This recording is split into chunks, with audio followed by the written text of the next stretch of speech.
විභාගයකට සූදානම් වෙනකොට ගොඩක් අයට තියෙන ප්‍රශ්නයක් තමයි මම වැඩ කළ යුතු ආකාරය පිළිබඳව මට අයිඩියා එකක් නැහැ. මට අදහසක් නැහැ. මම කරන වැඩේ හරිද? මම යන ගමනේ මට සිලබස් එක කවර් කරගන්න පුළුවන් වේද? ඇත්තටම මේකද පාඩම් කරන විදිය කියලා ගොඩක් අයට පැහැදිලි අවබෝධයක් නැහැ. ඒක නිසා තමන්ගේ ප්‍රතිඵල ගොඩක් කඩාගෙන වැටෙන අවස්ථා මම දැකලා තියෙනවා. ඉතින් ඒක නිසා අද වීඩියෝ එකේදී මම කතා කරනවා මොන විදියටද අපි නිවැරදිව කාලසටහනක් හදාගන්නේ. එහෙම නැත්නම් ඇත්තටම මේ කාලසටහන නෙවෙයි ඇත්තටම ඔක වැඩසටහනක් කියලා තමයි හරිම වචනේ. කියන්නේ කාලය නෙවෙයි අපි කළමනාකරණය කරන්න ඕන. අපි කරන වැඩ ටික තමයි අපි කළමනාකරණය කළ යුත්තේ. ඉතින් ඒක නිසා මම දැන් කියලා දෙන්නම්. ඔයාලට ටයිම් ටේබල් එකක් හදනවා නම් ඒ කියන්නේ ඔයාලා සුපුරුදු පරිදි මේ දක්වා පාවිච්චි කරන් ආපු වචනේ මම එතනට පාවිච්චි කරනවා ටයිම් ටේබල් කියන එක. ටයිම් ටේබල් එකක් හදනවා නම් ඔයා ටයිම් ටේබල් එක සතියකට අදාළව සුපුරුදු පරිදි හදන්න. මම මේට කලින් වීඩියෝ එකක් කරා ඒ ටයිම් ටේබල් එක හදන්න ඔයාලට දවස් 3ක කැපකිරීමක් කරලා තමයි දවස් 7 ඒ කියන්නේ සතියක ප්ලෑන් එකක් හදාගන්න ඕනේ. මේ සතියේ ප්ලෑන් එක දිගටම යනවා. පළවෙනි සතිය දෙවෙනි සතිය ඔය විදිහට ඉස්සරහට ඔයා විභාගයේ ලියන තුරාවටම මේ සතියේ ප්ලෑන් එක කැරකි එකම විදිහට යනවා. එතකොට ඕක ඔය විදිහටම ඔයාලට ඵලදායීව පාවිච්චි කරන්න බෑ. ඒක විශ්වාස කරන්න. මොකද අපි කරන විවිධ බාහිර වැඩ නිසා මේ ටයිම් ටේබල් එක ඇතුළට විවිධ වැඩ ඇතුළට රිංගලා අපට බෑ ඒ විදිහටම අනුගමනය කරගෙන යන්න මේ ටයිම් ටේබල් එක. ඒක තේරුම් ගන්න. ඒක තේරුම් ගත්තේ නැත්නම් තමන්ගේ මනසට පණිවිඩයක් යනවා. තමන් වැඩ කරන විදිහ හරි අපිලිවලයි. තමන් ප්ලෑන් කරන වැඩ තමන්ට කරගන්න බෑ. අන්න ඒක කාලයක් තිස්සේ ගියොත් මොලේට විෂක්, ඒක ලොකු විෂක්. තමන්ට ප්ලෑන් කරන වැඩ ටික කරගන්න බෑ කියලා දීර්ඝ කාලයක් තිස්සේ ඔළුවට ගියොත් ඒක ලොකු විෂක්. ඒක බලපෑමක් ඇති වෙන්නේ දීර්ඝ කාලීනව. දවසෙන් දෙකෙන් නෙවෙයි. ඒක නිසා ඒක ගොඩක් අයට තේරෙන්නේ නැහැ. කාලයක් එක්ක තමයි ඒක වෙන පැත්තකින් තමයි ඒක එළියට මතුවෙලා පේන්නේ. ඒක තමයි ඊළඟ සුවිශේෂී කාරණේ. ඉතින් ඒක නිසා අර ඒ විෂ ඔළුවට දෙන්නේ නැති වෙන තමයි මම ඔයාලට කියන්නේ අවබෝධ කරගන්න ටයිම් ටේබල් එකක් හදන්න සතියකට අදාළව. සතියකට අදාළව ටයිම් ටේබල් එකක් ඔයාට පන්ති මැනේජ් කරලා ඔයාගේ ටයිම් ටේබල් එක ඉස්කෝල ටයිම් මැනේජ් කරලා ඔයාට ගැළපෙන විදිහට හදන්න කිසි ප්‍රශ්නයක් නැහැ. හදලා ඔයා කරන්න ඕන ඒ ටයිම් ටේබල් එකකින් හෙට දවසට අදාළව ඔයාගේ ටයිම් ටේබල් එකේ තියෙනවා උදාහරණයක් විදිහට මෙහෙම. උදේ 4ට නැගිටලා 4 ඉඳලා 6 වෙනකම් මේ වැඩේ මේ විෂය කරනවා. 6 ඉඳලා 7:00 8 වෙනකම් මුකුත් කරන්නේ අපි හිතමු සෙනසුරාදා දවසක් කියලා. මම නිකන් කියන්නේ මේ උදාහරණයෙන් පැහැදිලි කරලා දෙන්න. ඊළඟට උදේ 8ට පටන් ගන්නවා වැඩ කරන්න 11 වෙද්දී එක විෂයක් කරනවා. 11 ඉඳලා 12:30 වෙනකම් තවත් විෂයක් පාඩම් කරනවා. ඊට පස්සේ දවල් විවේක කාලය. ඊට පස්සේ ආයෙත් ওই විදිහට පැය දෙකේ හරි පැයේ හරි ඔහම ඉස්සරහට ඔයා විෂයන් වලට වෙන් කරලා තියෙනවා. එක එක විෂයන් වලට. එතකොට මම උදාහරණයක් ගත්තොත් උදේ 8 ඉඳලා 11 වෙනකම් මේ 8 9 10 කියන පැය 3 ඔයා ගණිතය වගේ විෂයකට යොමු කරලා තියෙනවා කියලා හිතන්නකෝ. එතකොට ඒ ටයිම් ටේබල් එක ෆලෝ කරන කෙනාට මොකද්ද වෙන්නේ කියන එක මම මුලින්ම පැහැදිලි කරලා ඉන්නම්. ඒ ටයිම් ටේබල් එක ෆලෝ කරන කෙනා උදේ 8ට ගණිත පොත ගන්නවා.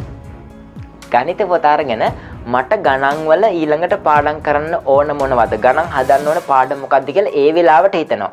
ඒ වෙලාවට මනස කැමති පොතේ පිටු පෙරලා ටික වෙලාවක් ඉඳලා මොකද්ද Tamanට ලේසි පාඩම කියලා බලලා ඒකෙන් ගණන් හදන එක තමයි ගොඩක් වෙලාවට තමන්ගේ හිත කැමති. මොකද අමාරු දේවල් කරන්න හිත ප්‍රෝග්‍රෑම් වෙලා නැහැ. පහත් තැනින් යයි ගලා ජලය වගේ අපි මොකද්ද කරන්නේ? පහසු දේවල් තමයි අපි ජීවිතේ ගොඩක් කරන්න කැමති. ඉතින් ඒක නිසා ඔයාලා කරන්න ඕන මුලින්ම උදේ 8ට තියෙන ගණිතයට ඊට කලින් දවසේ ඔයා දාලා තියෙන්න ඕනේ මේ ගණිතයට තියෙන පැය තුනට අදාළව ඔයා පාඩම් කරන්නේ මොකද්ද කියන එක ඔයා කලින් දවසේ හදන්න. ඔයා ටයිම් ටේබල් එක වෙනස් කරන්නේ නැහැ. ඒක ඒ විදිහටම තියෙනවා. 8 ඉඳලා 11 වෙනකම් ගණන් හදනවා. සාමාන්‍යයෙන් එහෙ මෙහෙ වෙනස් වෙන්න පුළුවන්. ඒක ප්‍රශ්නයක් නැහැ. 8 ඉඳලා 11 වෙනකම් ගණිතයට තමයි තියෙන්නේ. ගණිතය කියන විෂයට. ඒ විෂය ඇතුළට ගිහිල්ලා පාඩම් ගණන් හදන්නේ මොන පාඩමද කියන එක ඒට කලින් දවසේ ප්ලෑන් කරලා තියෙන්න ඕන. අපි හිතමු ගුණෝත්තර ශ්‍රේණි සමාන්තර ශ්‍රේණි හදනවා කියලා පැය 3ක කාලය ඇතුළත. එහෙනම් ඔයා පාඩමේ මාතෘකාව අරගෙන මේ පාඩමේ මෙන්න මේ කොටසේ මේ ටික තමයි මම මේ පැය 3 ඇතුළත හදන්නේ. අන්න ඕක තමයි වැදගත්ම ඉෆෙක්ටිව්ම ඵලදායීම වෙන්නේ. මොකද්ද මම ආයෙත් කියන්න සරලව සතියක කාලසටහනක් හදනවා. ඒ සතියක කාලසටහන ඔයාලට ෆලෝ කරන්න බෑ ඒ විදිහට. මේක තේරුම් ගන්න. ඊළඟ කාරණේ තමයි හෙට දවස තමයි ඔයාට වැදගත්ම දවස. හෙට දවසේ මොනවද කරන්නේ කියන එක අද දවසේ සැලසුම් කළ යුතුයි. හැබැයි ඔයාට කාලය අමුතුවෙන් කළමනාකරණය කරන්න දෙයක් නැහැ. මොකද කාලය හදලා තියෙන්නේ සතියකට ගැලපෙන. හොඳද? හෙට දවසේ ඔයාට තියෙන උදේ 8 ඉඳලා 11 වෙනකන් ගණිතය කියන විෂය අද දවසේ නිදා ගන්න කලින් ඔයා ප්ලෑන් කරනවා මේ පැය 3ට මම ගණිත විෂය ඇතුලේ මොන පාඩමද ගණන් හදන්නේ කියන එක. විද්‍යාව නම් විද්‍යාවේ මොන පාඩමද මොන පාඩමේ මොන කොටසද මේ පැය 3 ඇතුළත මම බලන්නේ කියන එක ඒක ඇතුළට රිංගවලා තියෙනවා. සරලව කිව්වොත් ඔයාට තියෙනවා පෙට්ටි ගොඩක්. පෙට්ටි කියන්නේ දිගට බිත්තර පෙට්ටි කියලා හිතන්නකෝ. මේ බිත්තර වලට හෙට දවසේ ඔයාට බිත්තර පෙට්ටි හිස් කියලා පේනවා. ඔයා මොනවද කරන්න ඕනේ? අද රෑ නිදා ගන්න කලින් හැම පෙට්ටි එකටම බිත්තර ටික මෙහෙම දාගෙන එන්න ඕන. අන්න ඒ වගේ ඔයාගේ හෙට දවසේ තියෙන ටයිම් ටේබල් එක හරිම හිස්.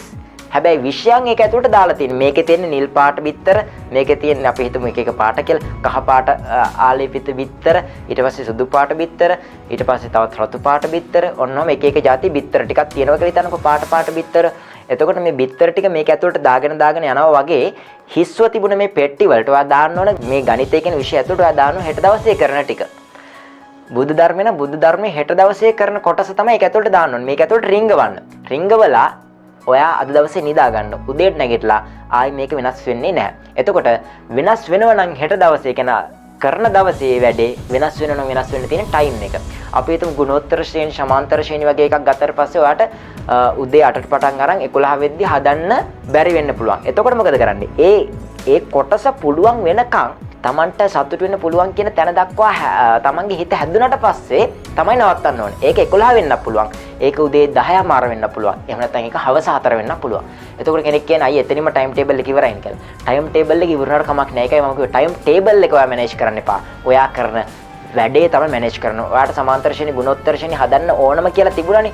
දැන් ඒක හැදුවද නැද්ද? හැදුවා. Tamanට දැන් පුළුවන්ද බැරිද? Tamanට පුළුවන්. ඒකට ටයිම් එකක් ගියා නේද? ඔව් ටයිම් එකක් ගියා. ඒක අපතේ යෑමද? නැහැ. ඒක අපතේ ගියා නෙවෙයි.